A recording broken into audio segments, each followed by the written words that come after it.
Abaixo das grandes cidades existem camadas que o público nunca conheceria. Corredores antigos, túneis apagados, estações desativadas muito antes de serem inauguradas e níveis subterrâneos que não aparecem em nenhum mapa oficial. A história que você vai ouvir agora é considerada uma das mais temidas e misteriosas entre técnicos ferroviários. Investigada por pesquisadores e sussurrada apenas entre funcionários que trabalham nos níveis mais fundos. É a história da enigmática Estação Zero. Um lugar que oficialmente não existe, mas que insistem em dizer que se manifesta somente quando alguém desce fundo demais. Tudo começou quando Lucas, um técnico de manutenção de 33 anos, foi chamado para reparar um curto-circuito em um setor fechado da rede subterrânea. Nada fora do comum. Ele já tinha sido convocado para áreas restritas antes, mas dessa vez, algo no comportamento do supervisor levantou suspeitas. O homem evitava olhar em seus olhos, repetindo apenas uma instrução. Não fale com ninguém. Não entre em portas não catalogadas. Faça o que precisa. E volte o mais rápido que puder. O elevador que leva aos níveis inferiores tinha botões apagados. Apenas quadrados cinzas que não indicavam andar algum. Ao entrar, Lucas sentiu uma leve vibração. Como se o elevador estivesse descendo mais fundo do que deveria. Bem abaixo do que ele sabia existir. Não havia marcador de nível nem luz, indicando a profundidade. O silêncio era total.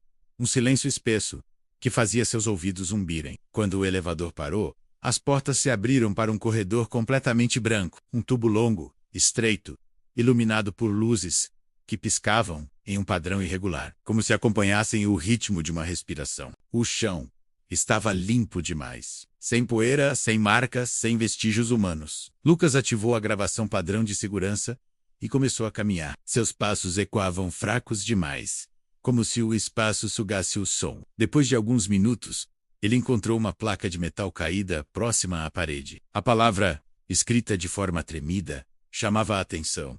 Corra! Ele olhou em volta, sem entender, mas o corredor permanecia silencioso. Então, vieram os primeiros sons. Passos vindos de trás, mas eram passos diferentes. Arrastados, lentos, sem cadência humana. Lucas virou a lanterna. Nada.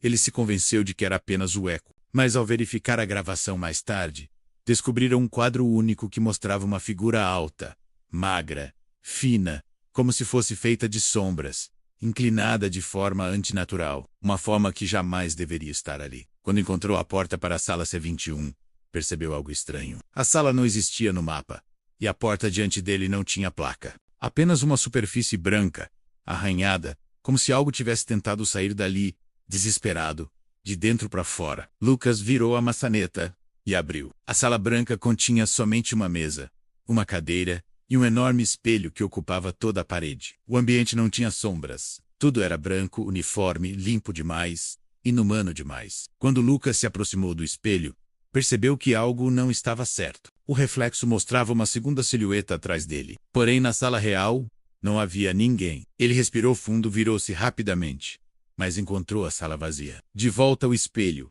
a figura continuava lá, parada, imóvel, alta demais para ser humana. E então, o reflexo virou a cabeça para ele, lentamente, como se tivesse percebido que ele finalmente o enxergara. Lucas tentou sair, mas a porta bateu sozinha com violência, prendendo-o dentro da sala. O espelho vibrou como água, trêmulas ondas soltas por um ser vivo. A filmagem gravou um som que especialistas chamaram de impossível, decenas de sussurros juntos, apressados, famintos, ecoando dentro do vidro. A figura dentro do espelho esticou um braço longo demais e tocou a superfície, que se deformou como líquido, como pele respirando. O espelho pulsava, expandindo e retraindo, como um enorme pulmão dentro da parede. Lucas tentou chamar ajuda no rádio, mas ouvia somente estalidos e uma voz sussurrada que não era humana, dizendo: "Fique comigo." Ele se lançou para a porta, e dessa vez, ela abriu para o corredor. O ambiente atrás dele desabou em escuridão. As luzes apagavam uma a uma. A gravação registra passos apressados,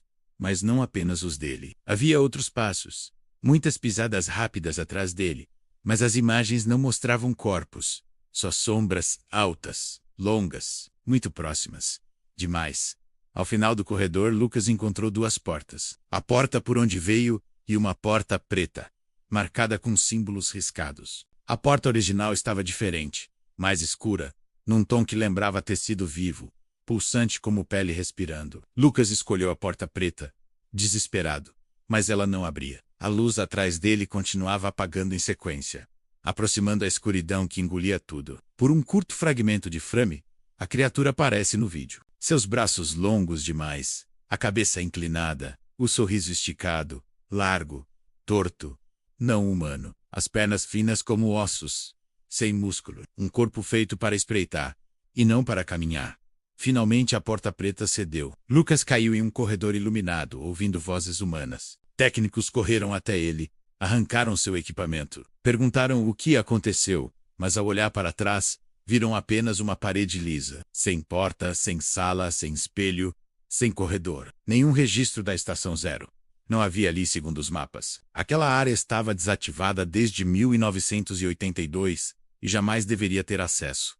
3 dias depois, Lucas desapareceu de seu apartamento, sem sinais de luta. Na parede da cozinha, uma frase escrita de forma tremida dizia: "Ela não fica no espelho, ela usa o espelho." Técnicos subterrâneos relatam até hoje que há túneis que mudam de lugar, corredores que aparecem onde não deveriam, e paredes brancas demais com marcas de mãos, pressionando de dentro para fora como se algume, ou alguma coisa, tentasse voltar. E dizem também que às vezes nos níveis mais profundos, a luz pisca em um ritmo estranho, uma respiração fraca. E quando isso acontece, alguns juram que veem, no reflexo de suas lanternas, uma silhueta alta demais para ser humana, parada atrás, esperando até que a vítima olhe bem de perto. Deixe seu like, compartilhe e acione o sininho para receber mais vídeos.